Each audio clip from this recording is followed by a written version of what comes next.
Most people have heard of the scandal of Milli Vanilli, but what most people don't know is that the scandal was a cover-up scandal for the real scandal of all musical scandals. They stole our music! It was totally scandalous. It's ridiculous. Scandalous, scandalous, scandalous, scandalous, scandalous is the word. What you guys don't know is that Milli Vanilli actually sang those songs. You know, it wasn't that whole, you know, those ugly fat white people, whatever it was, I don't remember, but it was them singing. They used that scandal to, you know, cover up, you know, them stealing our music. It was rubbish, really.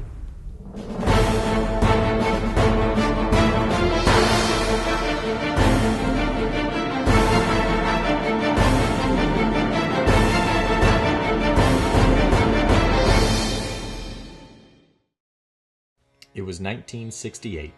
Milla Farnsworth and Vanilla Fields were born in the Buffalo mating grounds of South Dakota. The territory would be a source of inspiration for the duo in all of their musical endeavors. It just takes me to a different place. I mean, the idea, and it reminds me of every breath of fresh air I've ever taken, and to, I guess, phrase it best, I must quote myself if that's not too stuffy.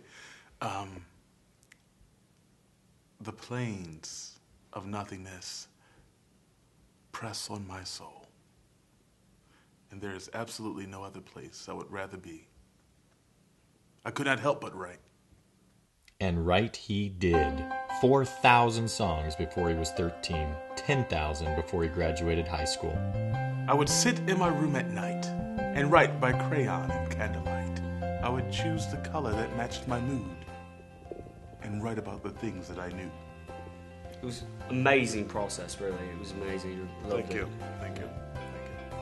3 of these songs, Blame It on the Plane, Girl You Want Some Chew, and Baby Don't Forget My Lumber, would garner them attention from local producer Chaz Hintermanbottom.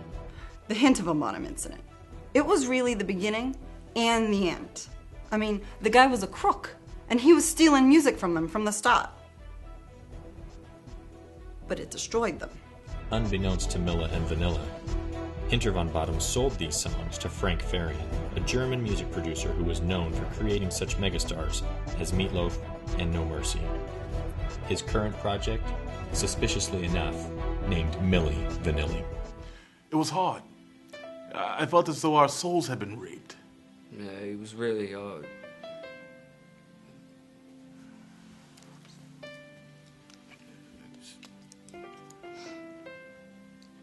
Yeah, you know, it was really hard, you know, because they stole our moves. Hintermanbottom would always come, he always had a camera on him, you know. He would come in, he would tape our rehearsals and our choreography, you remember that? Mm-hmm. And we always thought, you know, he's going to make some crazy, you know, outrageous music video with it, you know. But that's how they got him.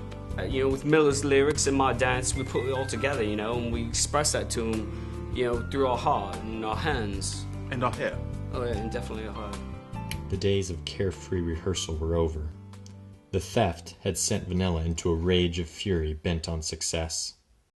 What happened next would change everything. So now I'm going to use a blue crayon because that's the kind of mood I'm in. Not too blue, it's light, but nonetheless it's blue. And I'm going to begin. Their music's been stolen, and Vanilla just goes into this very dark place in his head and doesn't quite know, you know, whether he's coming or going, and he starts screaming at Milla one day. We writing again? Yeah. Oh, come on with the blue, all right?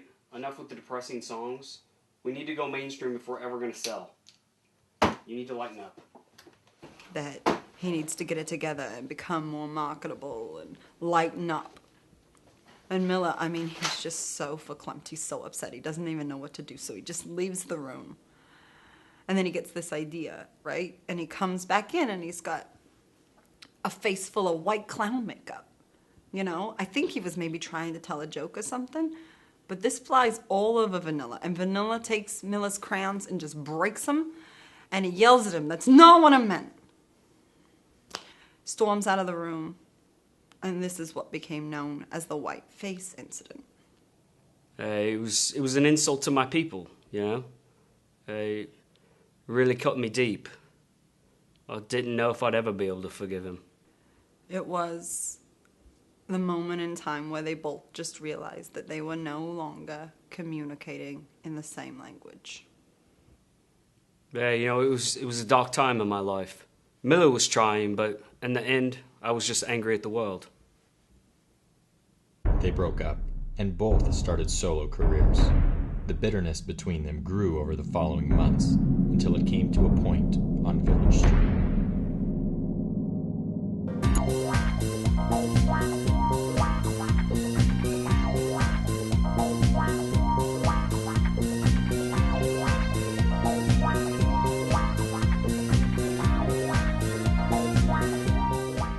Now, the Village Street incident was pivotal in their reunion.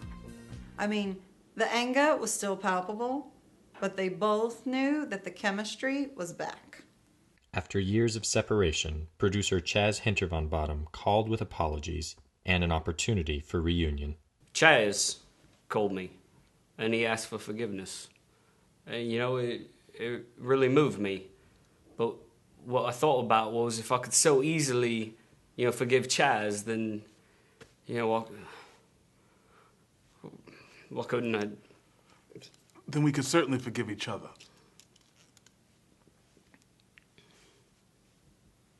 The years of bitterness were over. Hintervonbottom offered them an opportunity to come back and play together once again. Through it all, I've learned you have to follow your dreams. If you just keep going, if you struggle through the hard times and keep your chin up, the clouds of despair will be melted away by the bright and flaming sun of the South Dakota buffalo mating grounds.